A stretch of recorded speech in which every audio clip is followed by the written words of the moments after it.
దేశంలో ప్రతి పౌరుడికి ఓ గుర్తింపు ఉంది, అదే ఆధార్. అలాంటి ఓ గుర్తింపే ప్రతి చెట్టుకు ఉంటే ఆదిలాబాద్ జిల్లా ఇచ్చోడ మండలం ముఖారాఖే గ్రామంలో ఇలాంటి ప్రత్యేక గుర్తింపు ఉన్న చెట్లు అడుగడుగునా కనిపిస్తాయి. గ్రామ పరిధిలోని ప్రతి చెట్టుకు QR కోడ్ స్కానర్లు కనిపిస్తాయి. వాటిని స్కాన్ చేస్తే ఆ చెట్టు వివరాలన్నీ వస్తాయి.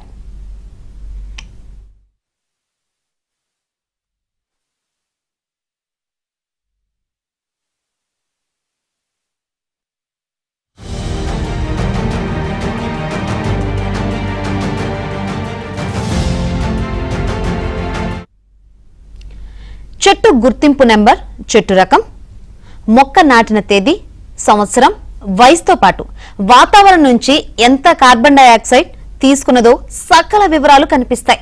దేశంలో చెట్లకు ప్రత్యేక గుర్తింపు నెంబర్లు వేసిన తొలి గ్రామంగా ముఖారాఖే రికార్డు సృష్టించింది.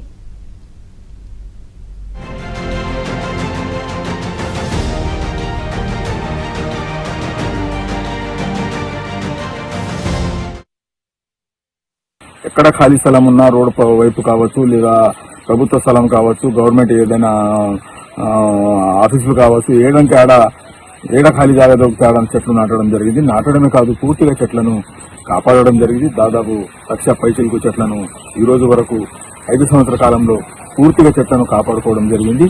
మరి దీని ద్వారా ఎట్లయితే చెట్లు మనిషికి ఎలా అయితే ఆధార్ కార్డు ఉంటుందో అదే పద్ధతిలో చెట్టుని కూడా ఒక బార్కోడ్ ఇచ్చి డౌన్లోడ్ చేసి దాంట్లో ఆధార్ లాగా దానికి ఒక నంబర్, చెట్టుకు ఒక నంబర్ వస్తుంది, ఎంత ఆక్సిజన్ చెట్టు ఇస్తుంది, చెట్టు వయసు ఎంత, ఎన్ని రోజులు చెట్టు ఉన్నది, మరి ఏ విధంగా చెట్లు ఇది ఉంటుంది, రేపటి రోజు మనం ఎన్ని చెట్లు సంవత్సరాలకి నాటుతున్నామో, మరి చనిపోయిన జాగాలో మళ్ళీ తీసుకుపోయి అన్ని చెట్లు పెడుతున్నాము. అటువంటి కాకుండా ఏదైతే మనం చెట్టు నాటుతామో ఆ చెట్లు బతికి ఉన్నదా, సచ్చిందా, ఏ పొజిషన్ లో ఉన్నదా అనేది ఈ బార్కోడ్ ద్వారా తెలుస్తుంది.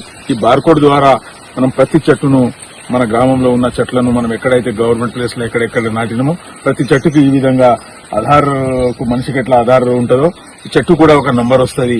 ఈ పద్ధతులతో మనం చేయడం జరిగింది. ఇక్కడ 1,00,000 పైన చెట్లు నాటినాము. అన్ని చెట్లను కాపాడినాము. ఇప్పటిదాకా అయితే 1,10,000 దాకా నాటినాము. ఇక్కడ చెట్లను మనిషికి ఎట్లా ఆధార్ ఉంటుందో అట్లనే చెట్టు కూడా ఆధార్ కార్డు ఇచ్చినాము. అన్ని చెట్లకు ఇది ఈ విధంగా పెట్టినాము.